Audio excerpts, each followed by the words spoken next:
Café de Sèvres.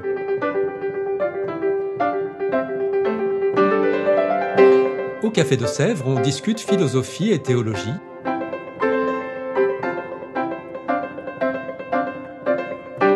C'est là que chaque semaine, Isabelle, Parnell et Claire dialoguent avec un enseignant du Centre Sèvres, faculté jésuite de Paris. L'émission d'aujourd'hui est animée par Isabelle de la Garandrie.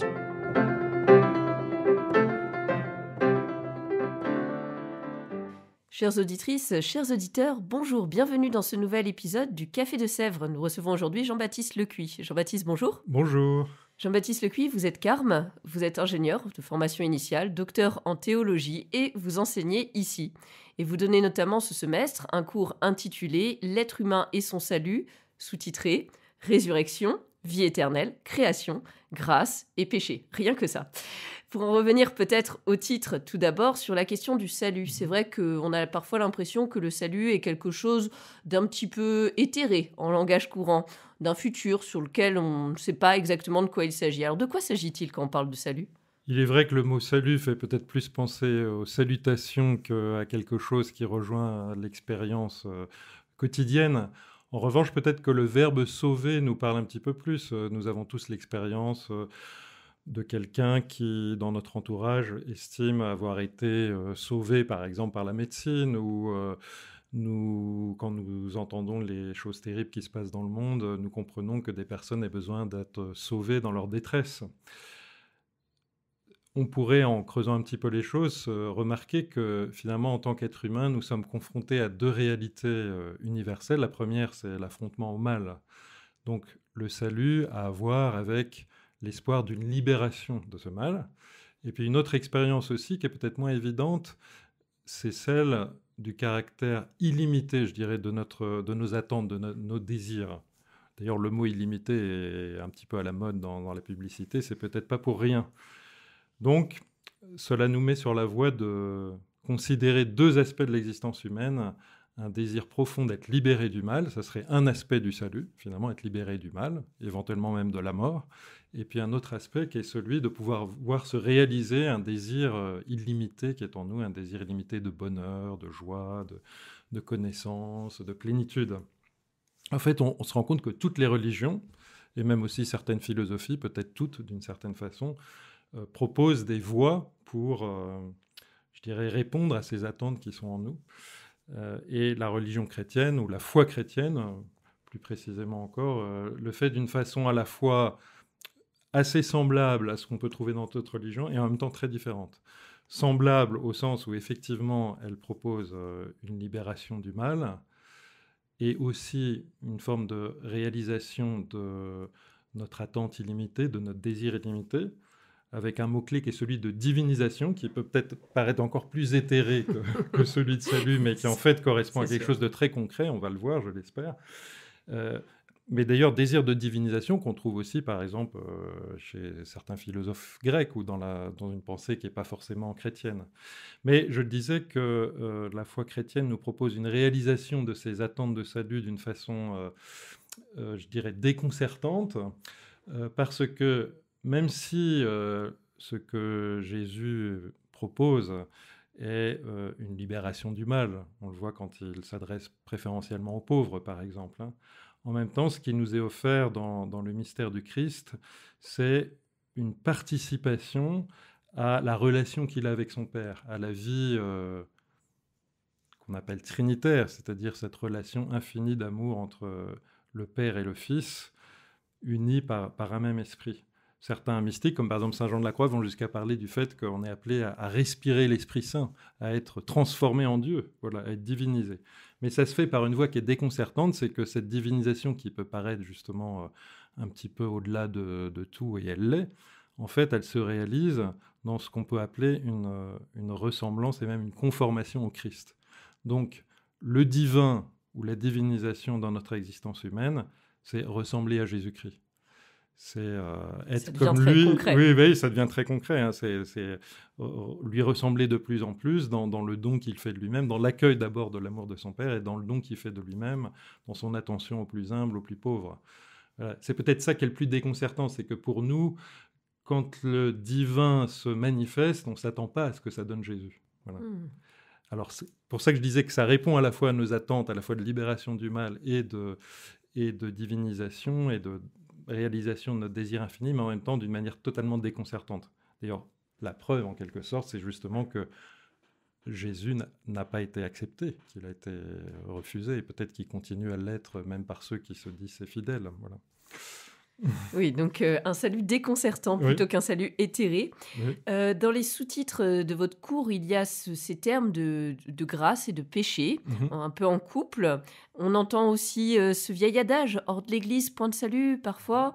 Alors on a l'impression aussi que le salut, aussi déconcertant soit-il, ressemble à une forme de sanction. Alors, tous sauvés ou pas ? Alors, cette question, aussi étrange que ça peut paraître, a été abordée de façon très différente dans l'histoire, en tout cas du christianisme en Occident.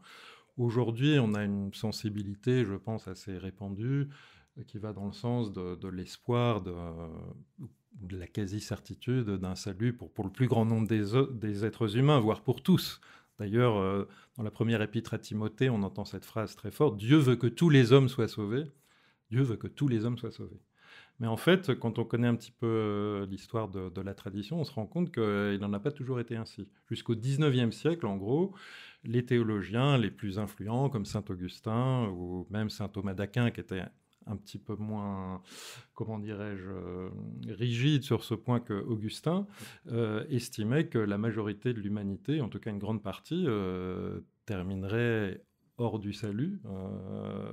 Pas forcément parce qu'ils étaient hors de l'Église, il y avait un petit espoir pour eux de salut pour certains païens, par exemple, mais voilà, tout simplement parce que Dieu n'aurait pas décidé de les arracher à la damnation à laquelle ils étaient condamnés depuis la faute d'Adam. Il faut savoir que c'est seulement au XIXe siècle qu'a triomphé, selon un article que l'historien Guillaume Cuchet a consacré à cette question, qu'a triomphé l'idée qu'il y aurait un grand nombre d'élus. Voilà, le triomphe de l'idée du grand nombre des élus au XIXe siècle. Et encore au début, on pensait que c'est seulement une majorité de catholiques qui finalement seraient sauvés. Voilà. Aujourd'hui, il y a une tension dans la réflexion chrétienne, si je la prends non seulement à l'intérieur de l'Église catholique, mais aussi chez tous les chrétiens, entre, disons, les positions les plus traditionnelles qu'on pourrait qualifier, excusez le mot, de infernaliste, c'est-à-dire l'idée que oui, il y a un enfer dans lequel il y aura des damnés, donc il y a un infernalisme fort, certains théologiens estimant que il est peut-être pas contraire à la foi, mais en tout cas très imprudent de penser qu'il n'y aura personne en enfer. Voilà. Il y a des infernalistes, je dirais un petit peu moins forts, qui pensent qu'il y a un risque qu'il y ait des êtres humains définitivement perdus, seulement un risque, ce n'est pas une certitude qu'il y en aura, et d'autres qui sont des infernalistes encore plus faibles, par exemple Hans Urs von Balthasar en font partie, qui disent, finalement, il dit ça à la fin de sa grande œuvre, dans l'épilogue de sa théologique, il dit, en fait, nous ne savons pas si c'est possible pour une liberté finie de refuser définitivement jusqu'à se damner le salut offert par Dieu. On peut peut-être même aller, tout en restant catholique, jusqu'à dire qu'il est vraiment improbable, voire très improbable que ça soit possible. Voilà. Voilà. Dans la tradition chrétienne la plus orthodoxe, enfin la plus affirmée, interdit d'aller au-delà et de dire qu'il est certain que tous seront sauvés. Cela dit, actuellement, il y a des théologiens, alors dans le monde orthodoxe notamment, l'orthodoxie le permet sans doute plus facilement, qui affirment que non seulement il est certain que tous seront sauvés, mais qu'il est monstrueux de penser que Dieu aurait pu créer le monde, ou plus exactement conçu ou pensé un bonheur pour l'être humain si ne serait-ce qu'un seul vit des tourments éternels. Voilà, donc il y a des débats à ce sujet. Disons qu'en conclusion, nous pouvons dire que pour un chrétien catholique, il est tout à fait possible d'espérer le salut de tous, voire d'estimer que c'est probable. Et en tout cas, ce que je voudrais ajouter aussi, c'est répondre à une objection qui est parfois faite. C'est l'idée que si tous sont sauvés, hein, on reprend parfois la chanson de Paul Naref, « Nous irons tous au paradis », alors à ce moment-là, à quoi bon se fatiguer ? Et à cela, je réponds, mais dire ça, c'est aussi absurde que de dire, puisque tous seront sauvés, à quoi ça sert d'envoyer les enfants à l'école ou d'aller chez le médecin, puisque de toute façon, on sera tous sauvés. Comme si on ne voyait pas qu'en fait, le salut, c'est pas simplement pour après la mort, mais ça commence maintenant. Le salut, c'est une libération du mal qui est en nous, c'est la participation à l'amour infini de Dieu, à sa joie, et que ça, si on saisit un minimum ce dont il s'agit, c'est pour tout de suite. D'autre part, si même cela ne nous convainquait pas, il ne faut pas oublier une chose, c'est que quelqu'un qui, au moment de sa mort, serait dans un état de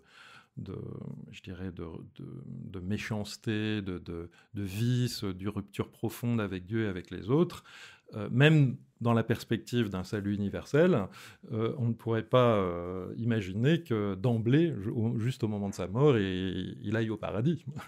Donc il devrait traverser toute l'épreuve de purification à laquelle il n'a pas consenti ou à laquelle il n'a pas été ouvert, je dirais, pendant sa vie terrestre, pour le dire avec un mot simple. Donc rien d'une sanction finalement, mais vraiment toujours le voir en termes de libération et qui nous concerne dès aujourd'hui. Alors vous avez déjà un petit peu mentionné que ce thème du salut a été traité tout au long des siècles, on l'a entendu sur ce point précis, mais est-ce qu'il y a encore aujourd'hui une actualité de cette thématique du salut ? Pourquoi faire un cours finalement là-dessus encore aujourd'hui ? Alors je répondrai d'une manière qui pourrait peut-être déconcerter dans un premier temps. C'est que se demander s'il y a une actualité du salut, n'est-ce pas courir le risque d'une certaine façon de penser le salut à partir de nous-mêmes ? Voilà, nous avons notre actualité, nous avons notre attente, nos agendas, nos préoccupations, et nous demandons finalement si Dieu a quelque chose à nous dire qui répond à nos attentes. Alors je suis un petit peu méchamment ironique, inutilement ironique en disant ça, parce qu'évidemment pour quelqu'un qui est dans la détresse, on ne peut pas, je dirais, poser les questions dans des termes aussi, je dirais, facétieux, voire ironiques. Mais malgré tout, il y a à se laisser interroger parce que de toute façon, quoi qu'il en soit, le salut tel qu'il nous est présenté par la foi chrétienne est déconcertant. Pensons par exemple aux béatitudes. Voilà. Oui, Jésus ne dit pas heureux les pauvres parce que je leur apporte la richesse. Il dit heureux les pauvres, le royaume des cieux est à eux. Donc il leur parle d'un salut qui est là présent maintenant au cœur de leur pauvreté. De même, heureux les persécutés, le royaume des cieux est à eux. Donc en fait, voilà, il y a ce risque de penser le salut d'abord à partir de nos attentes, alors qu'il s'agit, et c'est tout le malentendu qui tourne autour de Jésus, de le penser d'abord à partir des attentes de Dieu. Dieu a des attentes, Dieu a un désir, Dieu a quelque chose à proposer. Et c'est nous qui ne répondons pas. Voilà. Bon, passer ce moment un petit peu volontairement provoquant, mais je pense qu'il y a quelque chose à entendre ici pour nous tous, enfin, accueillir le salut, c'est accueillir la révélation d'une ignorance aussi au sujet de ce que le salut pourrait bien être. Je pense notamment à l'Épître aux Éphésiens, qui est un passage que j'aime beaucoup dans le chapitre 3, où après une évocation de l'appel à vivre du mystère de l'amour du Christ qui est en nous, hein, la connaissance de l'amour du Christ qui surpasse toute connaissance, il y a un cri de louange, voilà, à celui, Dieu, dont la puissance en nous est capable de bien au-delà, infiniment au-delà de ce que nous pouvons demander et même concevoir. Voilà, c'est ça que je voulais souligner. D'autre part, à propos de l'actualité du salut, je voudrais signaler quand même qu'il est évident que nous expérimentons tous, soit au plan personnel, soit au plan plus collectif, à l'échelle familiale, du pays, de l'humanité, bien des maux MAUX qui nous tourmentent plus ou moins profondément, et des mots aussi qui prennent peut-être une tournure tout à fait actuelle dans la mesure où ils sont inédits. Hein. Bon, qu'il y ait de l'agressivité dans le monde, ça n'est pas nouveau, mais il y a un type d'agressivité, par exemple, lié, comme le signale le sociologue Hartmut Rosa, une agressivité qui est liée au fait que pour maintenir le statu quo de nos sociétés modernes occidentales, il faut sans cesse être dans la croissance, voilà, ce qui génère de l'agressivité à l'égard notamment de l'environnement. Hein. Aussi la préoccupation écologique que certains partagent plus ou moins, la menace d'un désastre écologique aussi fait partie de ces éléments, voilà, de confrontation au mal qui rendent la question du salut peut-être plus actuelle que jamais. Simplement, avec ce bémol que le salut chrétien n'est pas la proposition d'une réponse immédiate et concrète à des préoccupations d'ordre pratique, aussi dramatiques soient-elles. Et c'est le troisième point que je voudrais souligner, même si on pourrait dire encore beaucoup de choses à propos de l'actualité du salut, c'est que en fait, vivre du salut dans sa dimension la plus profonde, qui est appelle à consentir et à désirer une progressive conformation au Christ, en fait, ça rend libre. Libre pour aimer, et donc libre pour s'engager dans les nécessaires luttes contre l'injustice, la préparation d'un monde sinon meilleur, au moins pas aussi pire qu'il ne pourrait l'être pour les générations futures, et ainsi de suite. C'est peut-être quelque chose qu'on a tendance à négliger.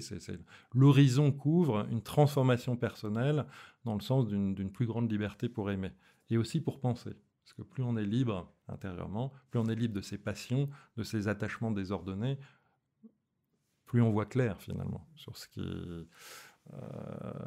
concerne pas simplement les autres, mais aussi soi-même, voilà, dans l'ordre d'une nécessaire transformation. Oui, donc finalement, à la fois jamais d'actualité et toujours d'actualité, quoi, le salut. Oui, c'est ça, il y a quelque chose, effectivement, il y a quelque chose de profondément inactuel au sens où ça ne répond pas à mon agenda, mon actualité ou la nôtre, mais en même temps très actuel, parce que finalement, ce que Dieu nous... C'est comme si on demandait finalement à un enfant, est-ce que ce que tes parents te proposent, c'est dans ton actualité? Non, j'ai pas trop envie de retourner à l'école, ou etc. Oui, mais c'est ton actualité parce que il y a aussi en toi un désir de changement et de grandir et de... Dans les questions liées au salut, on voit que c'est une question également centrale dans les relations entre églises chrétiennes. Je pense notamment à la question de la justification par la foi chez nos frères protestants. Alors, est-ce qu'on envisage le salut de manière différente entre traditions chrétiennes ou similaires ? Alors déjà, je pense qu'à l'intérieur du catholicisme, on peut l'envisager de manière assez variée, mais si on essaye de dresser un panorama qui va au-delà de l'Église catholique, on pourrait dire dans un premier temps que dans les églises d'Orient, je pense à l'orthodoxie, et peut-être sans doute aussi certains aspects de la pensée la plus typique du catholicisme oriental, l'insistance n'est pas tellement sur la question qui a déchirer, on peut dire, l'Occident, à savoir celle du rapport entre la grâce de Dieu, sa toute-puissance, sa providence d'un côté, et la liberté de l'homme, mais plutôt sur la divinisation et les efforts ascétiques que l'on peut faire pour vivre de cette divinisation. Avec aussi, dans l'orthodoxie, la possibilité plus grande, notamment en référence à un auteur qui est contemporain de Saint-Augustin, le grand docteur occidental de la grâce, à savoir Grégoire de Nice, la possibilité plus grande de penser à un salut universel. Grégoire de Nice était clairement universaliste. Ce qui est assez ironique, et voilà, c'est qu'il est considéré comme un père de l'Église en Occident, alors que sur ce point-là, du point de vue occidental, il serait hérétique. Si on s'intéresse maintenant au protestantisme, alors il faut considérer en fait les protestantismes, il y a toute une échelle, mais disons que le protestantisme le plus classique, le plus historique, à savoir celui de Luther et sans doute aussi celui de Calvin, a tendance dans la ligne d'Augustin, de Saint-Augustin et de certains textes de Saint Paul à insister sur la toute-puissance de Dieu et l'incapacité radicale de l'être humain à coopérer de quelque façon que ce soit à son salut, même simplement à l'accueil du salut.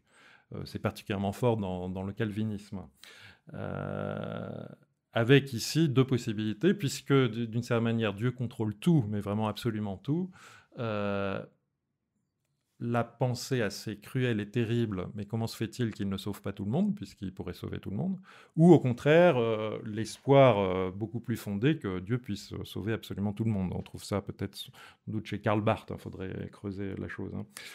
Mais en tout cas, dans le protestantisme contemporain, pourrait-on dire, il y a des tendances à une forme de prise de distance par rapport à cet héritage augustinien très marqué, avec des penseurs franchement universalistes, voire un qui est assez connu à l'échelle mondiale. Alors, il n'a pas encore été traduit en français. Il s'appelle Thomas J. Oord. C'est un Américain de l'église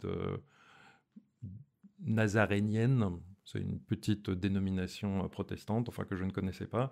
Thomas J. Oord, qui a écrit notamment un petit ouvrage qui s'appelle God Can't, donc Dieu ne peut pas, qui est un ouvrage de vulgarisation de ce qu'il a écrit dans des ouvrages plus universitaires, dans lequel il soutient la thèse que Dieu, d'une certaine manière, ne peut rien contrôler, comme il dit, single-handedly, dans ce qu'on pourrait traduire par lui tout seul, quoi. Et donc ça implique que, comment dirais-je, la prédestination au sens augustinien du terme, c'est-à-dire Dieu peut contrôler qui va sauver de manière infaillible, n'est pas possible dans ce cadre-là. Ouais. Et donc je pense, il faudrait vérifier que ce théologien fait partie des théologiens universalistes. en tout cas qui pense que Dieu attendra indéfiniment que même après la mort, que ceux qui lui résistent finissent par, d'une certaine manière, se rendre à l'évidence que le bien qu'ils cherchent, c'est en Dieu qu'ils pourront le trouver. Voilà, donc je pense qu'il y a quand même une assez grande variété de positions, même à l'intérieur du protestantisme, en raison notamment à la fois de deux choses. Le fait qu'il est très pluriel, et deuxièmement qu'il n'y a pas de menace pour les théologiens d'une sanction doctrinale trop forte, ce qui n'est pas forcément le cas à l'intérieur du catholicisme pour les théologiens de métier, on va dire. Très bien, nous approchons de la fin de ce podcast. Auriez-vous un mot de la fin pour nos auditeurs ? Oui, alors j'ai un petit peu réfléchi à la question, donc je pourrais dire en une phrase et en un mot. Donc la phrase est la suivante, c'est que du point de vue chrétien, pas simplement catholique, une condition essentielle de notre accès au salut, bien sûr, c'est de l'accueillir, et de l'accueillir comme l'a rappelé le pape François en se référant à Sainte Thérèse de Lisieux, dont c'est le 150e anniversaire de la naissance, c'était en 2023, et puis là, le 50e anniversaire de sa canonisation l'an prochain, rien que par la confiance. C'est rien que par la confiance que nous parviendrons à l'amour, dit Sainte Thérèse de Lisieux. Donc là, il y a une pensée profonde, commune avec nos frères protestants, en tout cas, oui, on peut dire dans les plus classiques, de l'Église luthérienne principalement, et aussi les calvinistes, à savoir que le salut est accueilli donc, dans une justification, c'est-à-dire un arrachement à la domination du péché et une entrée dans la communion avec Dieu, pour laquelle l'unique condition nécessaire et suffisante est la foi, la confiance. C'est par la confiance et rien que par la confiance que vous parviendrez donc, au salut qui est l'amour. Et puis, si je voulais le résumer en un mot, je dirais simplement Jésus. Puisque Jésus veut dire Dieu sauve, et en lui, tout se résume, tout ce que j'ai essayé de balbutier. C'est un beau résumé. Merci beaucoup, voilà. Jean-Baptiste Lecuy. Et quant à nous, chères auditrices, chers auditeurs, je vous dis à bientôt pour un nouveau podcast. Au revoir.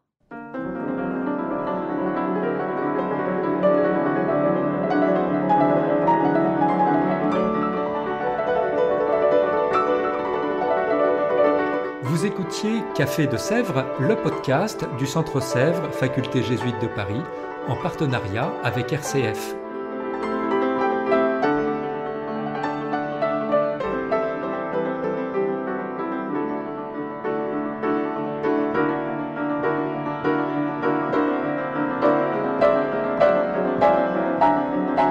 Pour ne rater aucun épisode, abonnez-vous sur votre application préférée.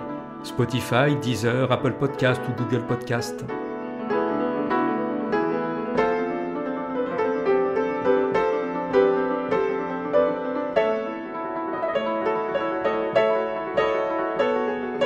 Et sur notre site internet www.centresèvres.com, découvrez l'ensemble de nos cours et conférences en philosophie et théologie. À bientôt.